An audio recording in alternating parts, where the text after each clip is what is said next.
டாஸ்மாகில் என்னப்பா அது பேர் பார்ட்டி ஃபண்ட் கட்சி நிதி அப்படின்ற பேரில் அடித்த கொள்ளையெல்லாம் ஒன்று ஒன்றா இப்போது கவர்மெண்ட்டோட கஜானாவுக்குள்ளே கொண்டு சேர்த்துக்கிட்டே இருக்கிறோம்.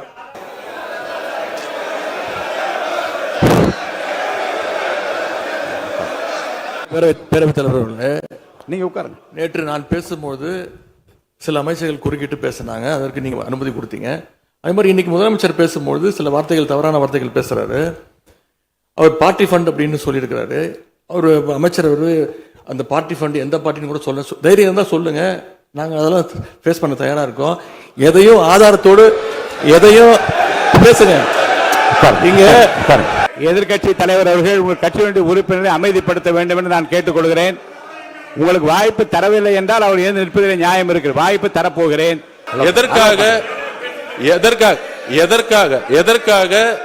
எதற்காக முதலமைச்சருடைய பேச்சை இவங்க குறுக்கிறாங்கன்னு தெரியல. நான் என்ன சொல்றேன், கேட்கிற உரிமையும் விளக்கத்தை கேட்டு பெற உரிமையும் உங்களுக்கு இருக்கிறது. ஆனா இடையிலே குறுக்கீடு செய்யாமல் அதை முடிக்கும்படி நான் கேட்டுக்கொள்கிறேன். கம்யூனிஸ்ட் கட்சி நமக்கு ஆதரவு கொடுத்தது சுயேட்சையா எடுத்த முடிவுன்னு சொல்றாங்க. மக்களுக்கு நல்லா புரியும், எல்லாத்தையும் தெளிவா பார்த்துக்கிட்டு இருக்கிறாங்க.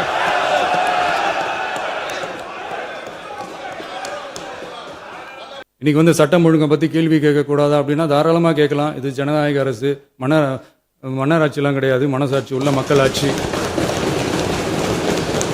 அதனால கேள்வி கேட்கலாம், எல்லாருக்கும் எல்லா உரிமையும் உண்டு. விமர்சனம் செய்யலாம், எல்லாருக்கும் எல்லா உரிமையும் உண்டு. ஆனால் நம்ம ஆட்சியில் என்ன நடவடிக்கைகள் எடுத்திருக்கோன்றது தெரிஞ்சுக்கிட்டு அதுக்கேற்ற மாதிரி ஒரு நடுநிலையாக பேசுனீங்கன்னா கொஞ்சம் நல்லா இருக்கும். சட்டம் ஒழுங்கை பற்றி யாருக்கு என்ன யோசனை இருந்தாலும், மக்கள் நலனுக்காக யாருக்கு என்ன யோசனை இருந்தாலும் அதை தாராளமாக சொல்லலாம். நம்ம அரசு அது காது கொடுத்து கேட்கும். ஆனால் நம்ம அரசனுடைய நிர்வாகத்திறன் அதை பற்றி பேசுகிறவங்களுக்கு இந்த ஊரடிச்சு உலையில போட்டு ஊழல் மேல ஊழலா செஞ்சுக்கிட்டு அதுல இருந்து தப்பிக்கிறதுக்கு பேர் தான் நிர்வாகத்திறன் அப்படின்னு சொன்னா, அப்படிப்பட்ட ஒரு ஊழல் செய்யற நிர்வாகத்திறனை நம்ம அரசு ஒரு நாளும் செய்யாது. பொட்டி பெட்டியா பணத்தை வச்சுக்கிட்டு, பெட்டியை வச்சே எல்லாம் செஞ்சுக்கிட்டு, போதைப் பொருள் பாதுகாவல் கழக மாடல் அரசாங்கம் செஞ்ச ஒவ்வொரு ஊழலா வெளியில வந்துகிட்டு இருக்கு. டாஸ்மாகில் அது என்னப்பா அது பேரு பார்ட்டி ஃபண்ட் கட்சி நிதி அப்படின்ற பேரில் அடித்த கொள்ளையெல்லாம் ஒன்று ஒன்றா இப்போ கவர்மெண்ட்டோட கஜானாவுக்குள்ளே கொண்டு சேர்த்துக்கிட்டே இருக்கிறோம். உட்காருங்க. மாண்புமிகு முதல்வர்கள் பதிலுரைக்கு பிறகு நேரம் தரேன். அப்போ அவங்க பேசட்டும். அவங்கள பேச அனுமதி. உட்காருங்க.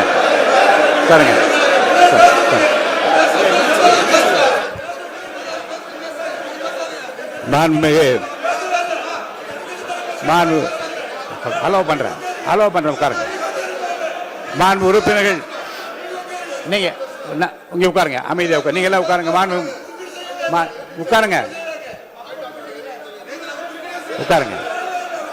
மாண்புமிகு நீங்க எல்லாரும் உட்காருங்க. அமைதியா உட்காருங்க. இருங்க. உட்காருங்க. அப்புறம் நீங்க என்ன உட்காருங்க. நான் கொடுப்பேன். உட்காருங்க. நான் பாயிண்ட் ஆஃப் ஆர்டர் கொடுங்க. நான் கொடுக்குறேன். உட்காருங்க.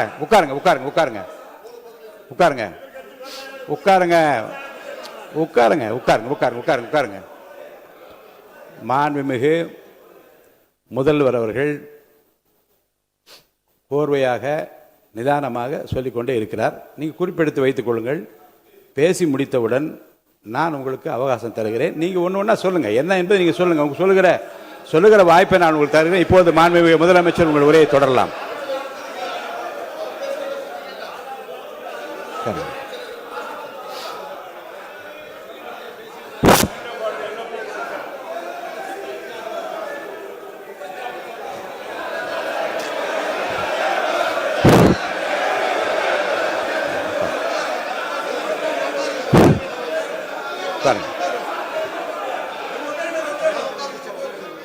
நான் எழுந்த பிறகு உட்கார்றதான் முறை. உட்காருங்க. எல்லாரும் உட்காருங்க. தயவுசெய்து உட்காருங்க. நான் அலோவ் பண்றேன். உட்காருங்க. அமைதியா உட்காருங்க. நான் அலோவ் பண்றேன். அமைதியா உட்காருங்க. அங்க இருந்து குரல் கொடுக்காதீங்க. உட்காருங்க.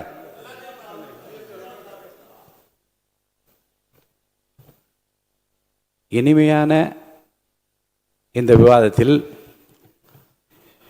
இதுவரை குறுக்கீடுகள் இல்லாமல்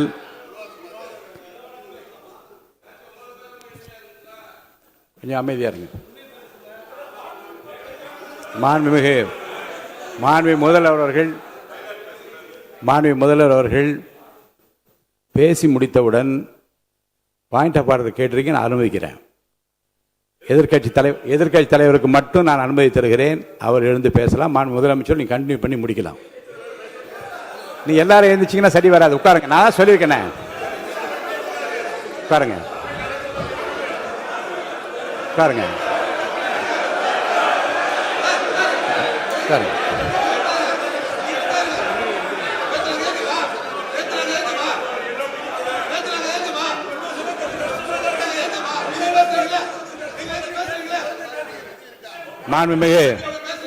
மாண்பு உறுப்பினர்கள் அமைதி காக்க வேண்டும். நேற்று எதிர்க்கட்சி தலைவர் பேசுகிற போதும் அவர் பேசுகிற எல்லாவற்றுக்கும் நான் அனுமதி அளித்தேன். அதில் பாயிண்ட் ஆஃப் கேளுங்க. அந்த விவாதத்தில் கேளுங்க. இப்போதும் மாண்புமிகு முதலமைச்சர் அவர்கள் பேசி முடித்த பிறகு நான் உங்களுக்கு அதுக்குரிய அவகாசத்தை தருகிறேன். நீங்க கேள்வி கேளுங்க. கேட்கிற உரிமையும் விளக்கத்தை பெற்றுக்கொள்ள உரிமை உங்களுக்கு இருக்கிறது.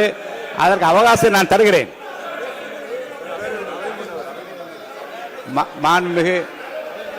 மாண்புமிகு உறுப்பினர் அமருங்க. நான் என் தீர்ப்பை சொல்லுகிறேன். மாண்புமிகு முதலமைச்சர் அவர்கள் பேசி முடித்தவுடன் எதிர்க்கட்சி தலைவருக்கு அந்த வாய்ப்பை நான் தருகிறேன். நிச்சயமா அந்த கேள்வி கேட்கலாம். உட்காருங்க எல்லாரும். பேரவை முன்னவர் பேசுங்க. மாண்பு பேரவைத் தலைவர் அவர்களே, இன்று இவர்கள் முயற்சி செய்வது அவர் ஆளுங்கட்சியாக இருக்கின்ற போது இருங்க, நான் சொல்லிடுறேன் ப்ளீஸ். ஒரே நிமிஷம் நான் சொல்லிடுறேன் ப்ளீஸ். ஆளும் கட்சியாக இருக்கின்ற போது நீங்கள் சொன்ன ஒரே வார்த்தை, நாங்கள் பேசி முடித்ததற்கு பிறகு குறிப்பிடுத்துவிட்டு நீங்கள் எந்த கேள்வி வேண்டுமானாலும் கேட்கலாம் என்று ஒரு முறையை நீங்கள் பின்பற்றினீர்கள். அதே முறையை இப்போது பின்பற்ற வேண்டும் என்று கேட்டுக்கொள்கிறேன். பள்ளிக்கல்வித்துறை அமைச்சர். மாண்புமிகு பேரவைத் தலைவர் அவர்களே, நேற்றைய தினம் கூட எதிர்க்கட்சி தலைவர் சொன்னதை முழுமையாக கேட்டு இறுதியில் ஒரு வாய்ப்பு தந்தீங்க. அதுவும் இல்லாம இந்த நேரத்தில் நேரலையில் நீங்களும் பாக்குறீங்க. அங்கிருந்து ஒருமையில் விழித்து இந்த பக்கம் இருக்க உறுப்பினர்களை பார்த்து அப்படின்னு ஒருமையில் விழிப்பதை உங்கள் மூலமாக கண்டிக்கிறேன். அந்த வார்த்தையை அவை குறிப்பிலிருந்து நீக்கணும். கண்ணியம் காத்து முதல்வர் முழுமையாக பேசுவதை காத்து கண்ணியம் காத்து இந்த சபைக்கு ஒரு மரபு இருக்கிறது. அதை மூத்த உறுப்பினர்கள் பின்பற்றும்படி உங்கள் மூலமாக கேட்டுக்கொள்கிறேன். மாண்புமிகு முதலமைச்சர் அவர்கள் உரையை தொடரலாம். நான் தரேன். நான் உறுதியாக மாண்புமிகு முதலமைச்சர் அவர்கள் பேசி முடித்தவுடன் எதிர்க்கட்சி தலைவருக்கு அந்த வாய்ப்பு தரப்படும் என்பதை உறுதியாக சொல்லிவிட்டேன். இடையில குறுக்கீடு செய்யாமல் அந்த பேச்சு முழுமையாக பேசி முடிக்க நீங்கள் அனுமதி வழங்க வேண்டும் என்று கேட்டுக்கொள்கிறேன். அமைதியா உட்காருங்க. அவங்க பேசி முடிக்கட்டும். நீங்க கேளுங்க. நான் என்ன சொல்றேன், கேட்கிற உரிமையும் விளக்கத்தை கேட்டு பெற உரிமையும் உங்களுக்கு இருக்கிறது. ஆனா இடையிலே குறுக்கீடு செய்யாமல் அதை முடிக்கும்படி நான் கேட்டுக்கொள்கிறேன். மாண்புமிகு முதலமைச்சர் அவர்கள் தொடர்ந்து நீங்க பேசலாம்.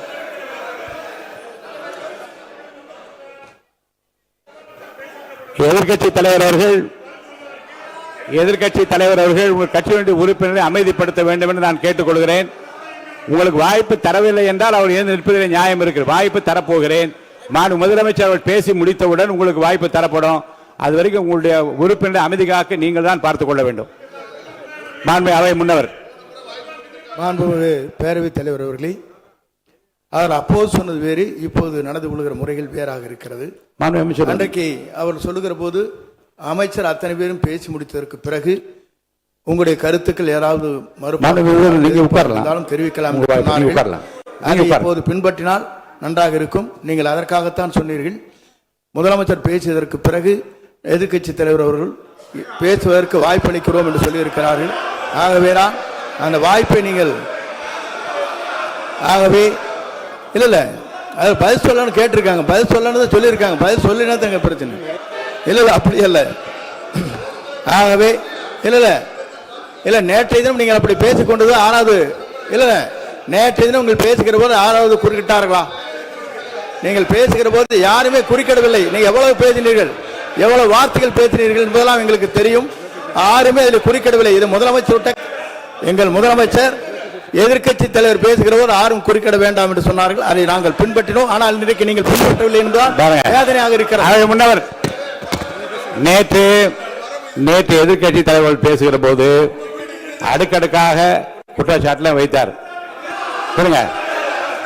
இப்போ அதற்குரிய மாண்புமிகு பொதுப்பணித்துறை அமைச்சர் கூட காலையில் அலுவலகத்தை சந்தித்து அவர்கள் சாட்டிய குற்றச்சாட்டுகளுக்கெல்லாம் ஆதாரங்களை எல்லாம் நான் கொண்டு வந்திருக்கிறேன் என்று சொன்னேன். நான் நேற்று அந்த விஷயம் நேற்றோடு முடிந்து விட்டது. ஆதாரங்களை கொடுங்கள், தக்க நேரத்தில் இதை பற்றி சொல்ல வேண்டி நேர்ந்தால் நான் இதெல்லாம் ஆய்வு செய்து உரிய நேரத்தில் அவை குறிப்பில் ஏற்றுவதற்கு முன்பாக அவரிடம் காட்டி அதற்கு பிறகு அதை பற்றி முடிவெடுக்கும் என்று நான் சொன்னேன்.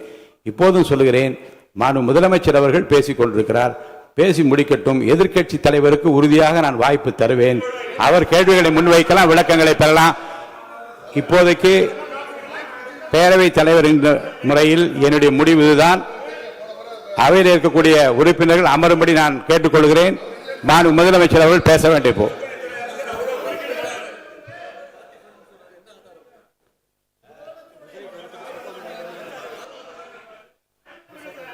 மாண்புமிகு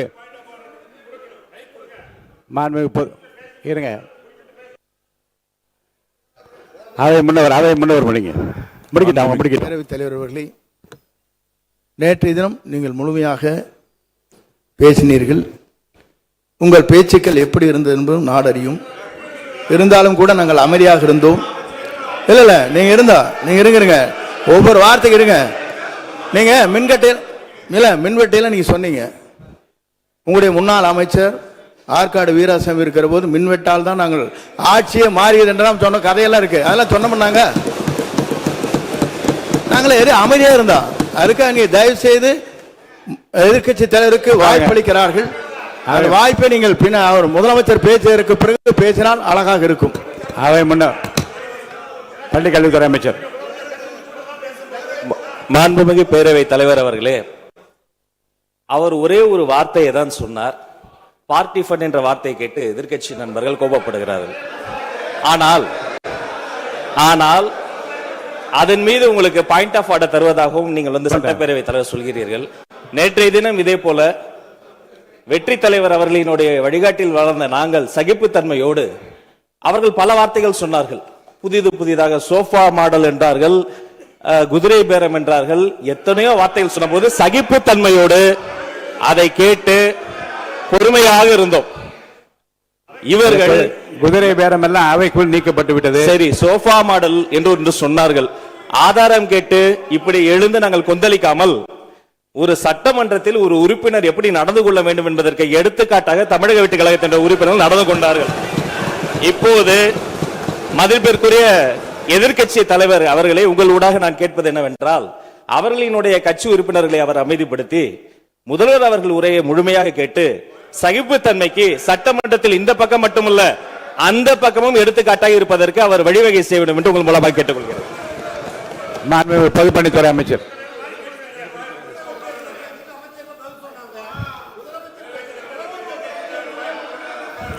மாண்புமிகு பேரவைத் தலைவர் அவர்களே, திராவிட முன்னேற்ற கழகம் முதல் நாளில் இந்த சபையுடைய மரபையும் பாரம்பரியத்தை பற்றியும் நமக்கு வகுப்பெடுத்தார்கள். அந்த மரபுப்படி எங்களுடைய தலைவருடைய வழியில் இந்த சட்டசபையுடைய நிகழ்வுகளில் நாங்கள் கலந்து கொண்டிருக்கிறோம். நேற்று எதிர்க்கட்சி தலைவர் பேசும்பொழுது எவ்வளவோ வார்த்தைகள் உண்மைக்கு புறம்பாக, சட்டத்திற்கு எதிராக, ஒரே நிமிஷம் பேசுறேன். சட்டத்திற்காக பேசும் பொழுது நாங்கள் அமைதியாக இருந்தோம். ஒரு 2-3 முறை தான் அவரு பேசும்போது மினிஸ்டர்கள் நின்னாங்க. ஆனா இன்னைக்கு மாண்புமிகு முதலமைச்சருடைய முதல் உரை, கடந்த 4 நாட்களாக திராவிட முன்னேற்ற கழகம் முதலமைச்சர் ஏன் பேசலன்னு சொல்லிட்டே இருந்தாங்க. இன்னைக்கு பேச ஆரம்பிச்ச உடனே அவர் சொன்ன வார்த்தை பார்ட்டி ஃபண்ட் சொன்னார். எந்த பார்ட்டின்னு சொல்ல. ஆனா அந்த வார்த்தைகள் சொல்லி முடிஞ்ச உடனே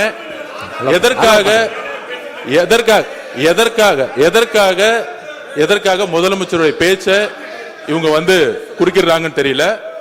நீங்கள் சொன்னது படி முதலமைச்சர் பேச வேண்டும். பேசிய பின்பு கருத்துகளுக்கு பதிலளிக்க அவர்கள் பதிலளிக்கும், நாங்களும் பதிலளிக்க தயார் இருக்கிறோம். பதிவு பண்றோம். மாண்புமிகு முதலமைச்சர் அவர்கள் இருங்க.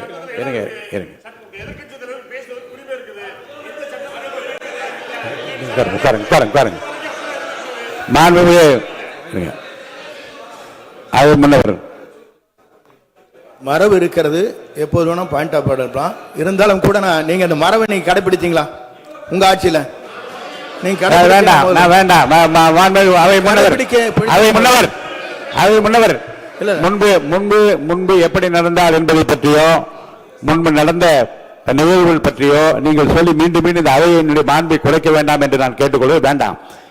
இப்போது உள்ள பிரச்சனை, மாண்பு முதலமைச்சர் அவர்கள் தன்னுடைய பேச்சை உறுதி செய்து முடிக்க வேண்டும். அவர் முடித்த பிறகு எதிர்க்கட்சி தலைவருக்கு நான் நிச்சயமாக வாய்ப்பு தருவேன். அவர் கேள்வி கணைகளை தொடுக்கலாம், சந்தேகங்களை கேட்கலாம், விளக்கம் தருவதற்கு மாண்பு முதலமைச்சர் அவர்கள் தயாராக இருக்கின்றார்.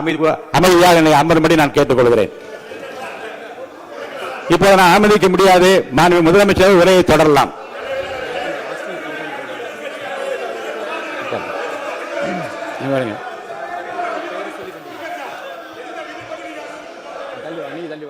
மாண்புமிகு உறுப்பினர் ஆஸ்டின் உங்க இடத்துல போய் உட்காருங்க.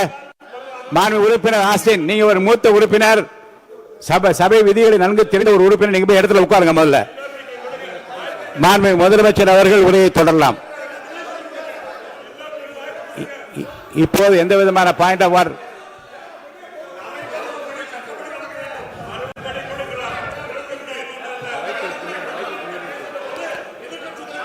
நான் வாய்ப்பு இல்லை என்று சொன்னால் நீ எழுந்து நிற்பதிலே நியாயம் இருக்கிறது. உட்காருங்க. வாய்ப்பு உறுதியாக எதிர்க்கட்சி தலைவருக்கு பாயிண்ட் ஆஃப் ஆர்டர் மட்டுமல்ல, உட்கார்ந்து அவர் பேசிய பேச்சுக்களை என்னென்ன இருங்க என்ன என்ன என்ன என்ன என்ன உங்களுக்கு சந்தேகம் இருக்கிறதோ, வினாக்கள் இருக்கிறதோ அதை நீங்க கேட்கலாம். அவர் பதில் சொல்வதற்கு தயாராக இருக்கிறார். பேசி முடிக்கின்ற வரை அமைதி காக்கும்படி உங்களை நான் கேட்டுக்கொள்கிறேன். மாண்புமிகு எதிர்க்கட்சி தலைவர் முழு ஒத்துழைப்பை நீங்கள் தர வேண்டும் என்று நான் எதிர்பார்க்கிறேன்.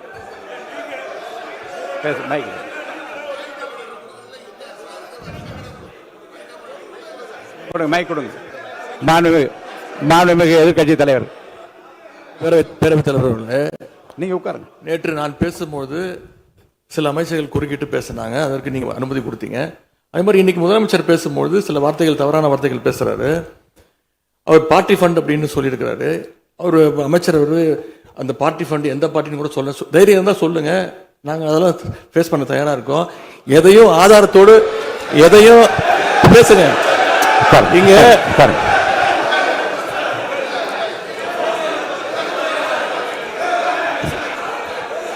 அது மாதிரி பேரவைத் தலைவர் அவர்களே, நேற்று நான் பேசி முடிஞ்சோடனே நீங்க அவை முடிஞ்சிருச்சுன்னு சொல்லிட்டீங்க. நாங்கெல்லாம் வீட்டுக்கு போயிட்டோம். வீட்டுக்கு போய் டிவி போட்டு பார்த்தா அங்க இன்னொரு அமைச்சர் இன்னும் பதில் சொல்லிக்கிட்டே இருந்திருக்கிறாரு. அதற்கெல்லாம் நாங்க இப்ப என்ன பதில் இது, என்ன மரபு இது? நீங்க இப்ப பேசிக்கிட்டே இருப்பீங்களா? நாங்க அதை பார்த்துக்கிட்டே இருக்கணுமா? அதே மாதிரி இன்னைக்கு முதலமைச்சர் அவர்கள் பேசும்போது நாங்களும் அமைதியாக கேட்டுக்கிட்டு தான் இருந்தோம். ஆனால் சில கருத்துக்கள் அவர் பேசும்போது அதை நாங்கள் அனுமதிக்க முடியாது. ஆதாரத்தோடு ஏதாவது பேசணும்னா, குற்றச்சாட்டுகள் சொல்லும்போது ஆதாரத்தோடு சொன்னீங்கன்னா அதை நாங்கள் ப்ரூவ் பண்றதுக்கு தயாராக இருக்கணும். மாண்புமிகு உறுப்பினர் அவர்கள் இருங்க. நேற்று மாண்புமிகு எதிர்க்கட்சி தலைவர்கள் பேசியதும் மாண்புமிகு பொதுப்பணித்துறைகள் பேசியதும் ஆதாரம் இல்லாமல் பேசக்கூடாது என்று நான் சொன்னேன். ஆய்வு செய்து நீக்கப்பட வேண்டியது நீக்கும் என்று சொன்னேன். இப்போது மாண்புமிகு முதல்வர் அவர்கள் பேசி முடிக்கட்டும். நீங்கள் கூறிய கருத்துப்படி அதில் ஆதாரங்கள் இல்லாத குறிப்பாக இருந்தால் அது நீக்குவதற்குரிய உரிமை எனக்கு இருக்கிறது. ஆய்வு செய்து நான் நடவடிக்கை எடுப்பேன். இப்போது மாண்புமிகு முதலமைச்சர் அவர்கள் பேசலாம். இந்த டாஸ்மாக் மாதிரியே பல டிபார்ட்மெண்ட்லேயும் மறுபடியும் சொல்கிறேன், கட்சி நிதின்ற பேரில் அடித்த கொள்ளைய ஒன்றா கவர்மெண்ட்டோட கஜானாக்குள்ளேயே கொண்டு சேர்த்துக்கிட்டே இருக்கிறாங்க. இப்போவும் சொல்கிறேன், மக்கள் பணத்திலேருந்து ஒரு பைசா கூட தொடமாட்டோம், தொடவும் விடமாட்டோம், தொட்டா விடமாட்டோம், இதுக்கு முன்னாடி தொட்டவங்களையும் விடமாட்டோம்.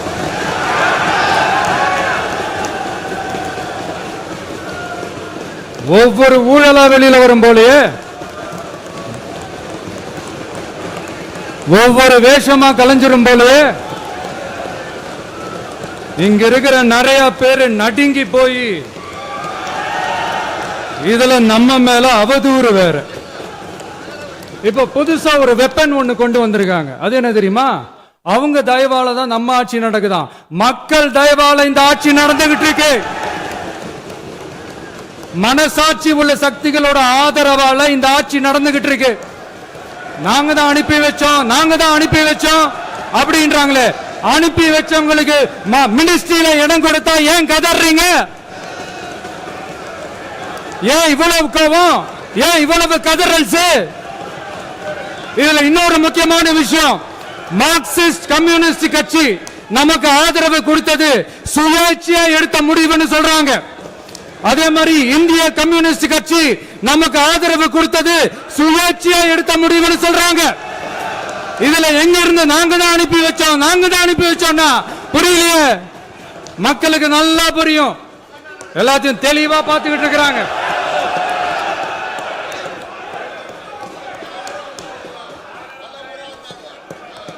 முதலமைச்சர் கண்டினியூ பண்ணலாம். மாண்பு முதலமைச்சர்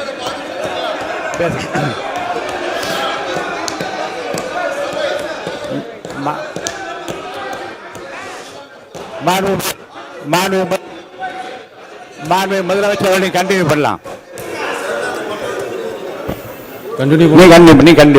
நீ கண்டினியூ பண்ணலாம்.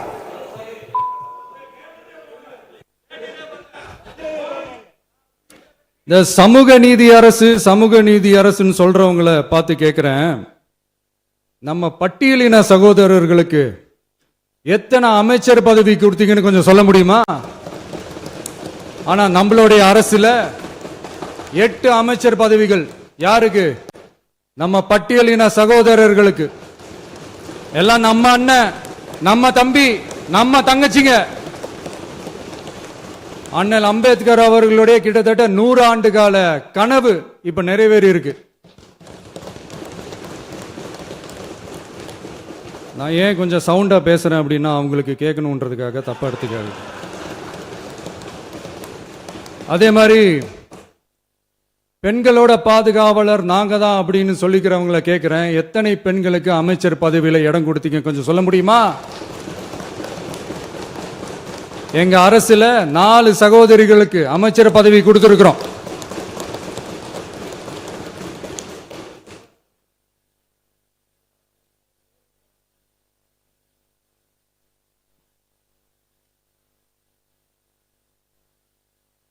அதனால மக்களால் நிராகரிக்கப்பட்டு மக்களால் அகற்றப்பட்டவங்களுக்கு ஒண்ணு சொல்லிக்கிறோம், தப்பே செய்ய மாட்டோம், ஊழலே செய்ய மாட்டோம், நேர்மையா தான் இருப்போம், நியாயமா தான் இருப்போம் அப்படின்னு சொல்றவங்களால மட்டும்தான் கூட்டணி ஆட்சி அமைக்க முன் வரும். ஆட்சியிலையும் பங்கு, அதிகாரத்திலையும் பங்கு கொடுக்க முன் வரும். ஊழல்லையே ஊறி போனவங்களால இந்த கூட்டணி ஆட்சியோ ஆட்சியிலையும் பங்கோ அதிகாரத்திலையும் பங்கோ கொடுக்க முன் வராது. மெஜாரிட்டி இருந்தாலும் தரமாட்டாங்க, மெஜாரிட்டி இல்லைனாலும் தரமாட்டாங்க. கேட்டா ரெடிமேடா ஒரு பதில் ஒன்று வச்சிருப்பாங்க, கூட்டணி ஆட்சியை மக்கள் விரும்ப மாட்டாங்கன்னு. அதே மக்கள் தான் இப்ப அவங்கள பார்த்து சிரிக்கிறாங்க. நான் பதவி ஏற்ற அன்னைக்கு கொஞ்சம் டைம் அவகாசம் கேட்டேன். எதுக்கு கேட்டேன்? நிதி நிலைமைலாம் கொஞ்சம் மோசமா இருக்குது, அதெல்லாம் கொஞ்சம் சரி செஞ்சுக்கிட்டு படிப்படியாக கொஞ்சம் கொஞ்சமாக நான் கொடுத்த வாக்குறுதிகள்லாம் செயல்படுத்துவேன், அதுக்காக கொஞ்சம் டைம் அவகாசம் கேட்டேன். நான் ஏதோ வேற எதுக்காகவோ வேற யாருக்காகவோ ஏதோ அவகாசம் கேட்ட மாதிரி. அடுத்து இங்கே சபையில் இல்லாதவங்களை பற்றி பேச வேண்டாம்னு நினைக்கிறேன்.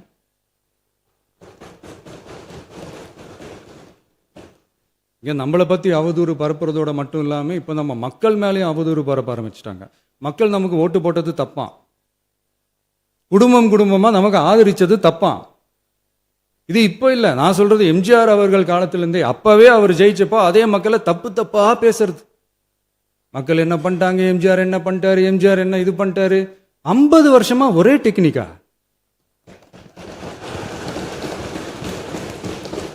டெக்னாலஜி எல்லாம் மாறி வேற எங்கேயோ போயிட்டு இருக்கு பஸ். இதுல கொஞ்சம் டெக்னிக்கையாச்சும் கொஞ்சம் மாத்தினா கொஞ்சம் நல்லா இருக்கும். அதனால மக்களுக்கு யூஸ்ஃபுல்லா இருக்கிற மாதிரி இந்த ஆக்கப்பூர்வமான கருத்துக்களோ ஆக்கப்பூர்வமான யோசனைகளோ இருந்தா சொல்லுங்க, அதை நாங்கள் டெஃபரெண்டாக எடுத்துக்கிறோம். ஆனால் அதை விட்டுட்டு இந்த நக்கல் நையாண்டி சம்பந்தம் இல்லாத பேச்சு இதெல்லாம் பேசிட்டு அப்புறம் முதல்வர் பதில் சொல்லல, முதல்வருக்கு பதில் சொல்ல தெரில அப்படின்னா அப்புறம் என்ன சோஃபா மாடல் ஆட்சியா? அது என்னன்னு புரியறதுக்கே எனக்கு ரொம்ப நாள் ஆச்சு.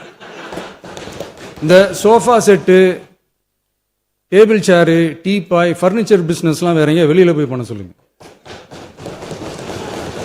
அப்படி அந்த பிஸ்னஸ் தான் பண்ணணும்னா நிறைய பிஸ்னஸ் பண்ற மாதிரி வெளியில போய் பண்ண சொல்லுங்க, இங்க சட்டசபைக்குள்ள வேணாம்.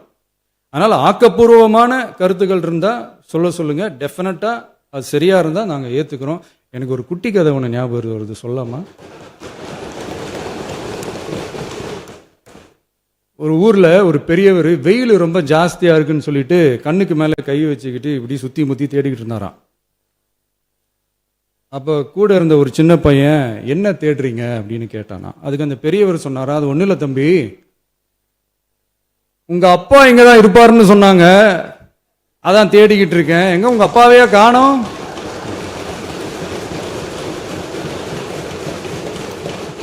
இல்ல அந்த எங்களுக்கும் நக்கலா நையாண்டியா சம்பந்தம் இல்லாத குட்டி கதை இதெல்லாம் எங்களுக்கும் பேச தெரியும். அந்த கதையில பெரியவர் அப்படி சொன்னாராம், தப்பா எடுத்துக்காதீங்க. அந்த கதையில பெரியவர் அப்படி கேட்டாராம். அதனால யாரும் இங்க டென்ஷன் ஆக வேணாம். அதனால இன்னொரு இந்த என்னுடைய உரையை முடிக்கிறதுக்கு முன்னாடி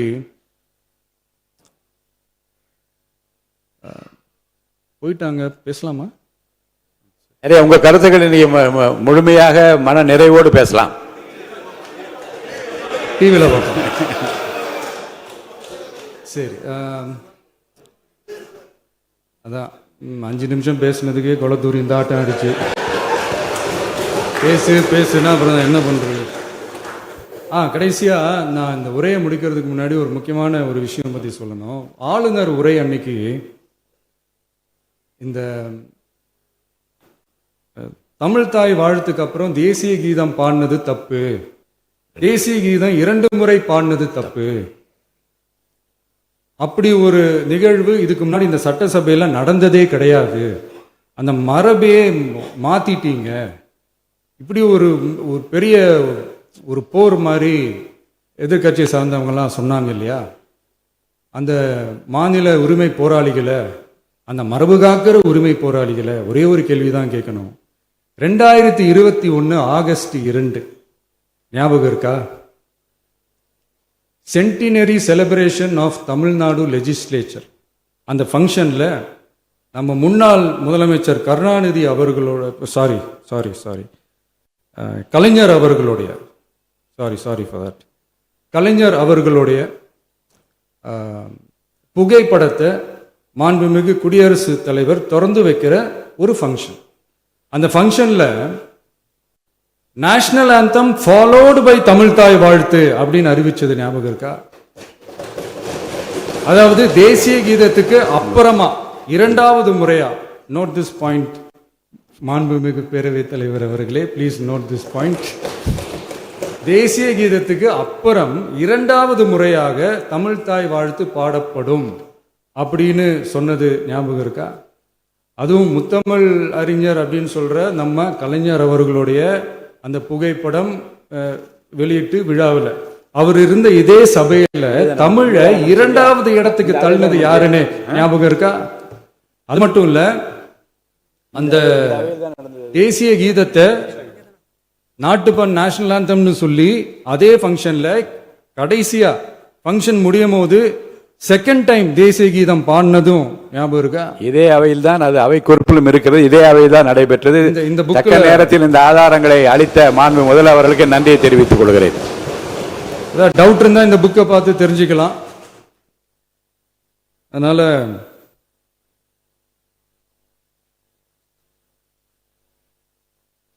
இதெல்லாம் கேட்டா என்ன சொல்லுவாங்கன்னா, அது ஜனாதிபதி கலந்துகிட்ட ஃபங்க்ஷன், அதெல்லாம் அப்படிதான், அதெல்லாம் கண்டுக்க கூடாது அப்படின்னு சொல்லுவாங்க. இதே மாதிரி தான் பேசுறது ஒன்று, செய்யறது ஒன்று, செய்யறது ஒன்று, பேசுறது ஒன்று, இதெல்லாம் மக்கள் பார்த்துக்கிட்டு இருக்காங்க.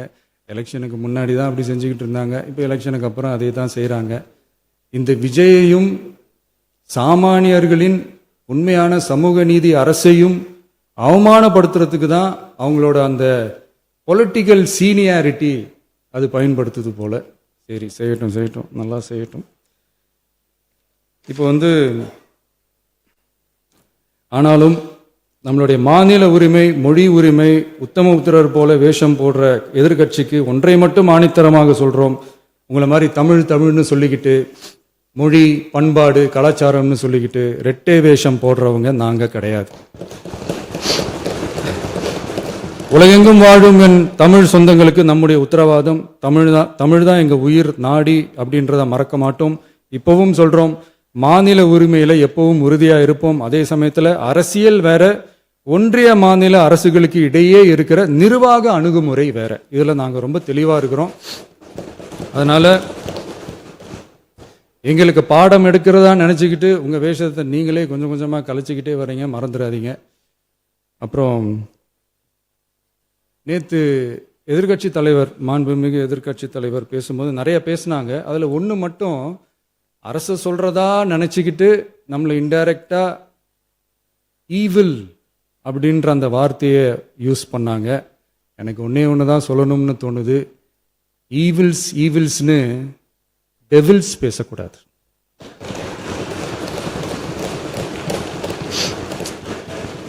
அவங்க இருந்திருந்தா ஒரு ஆக்ஷன் பண்ணணும்னு எனக்கு தோணுச்சு. எல்லாரும் போயிட்டாங்க. இல்ல, பர்மிஷன் பண்ணலாமா? இப்பவும் பண்ணலாம், ஒன்றும் தப்பு இல்லை.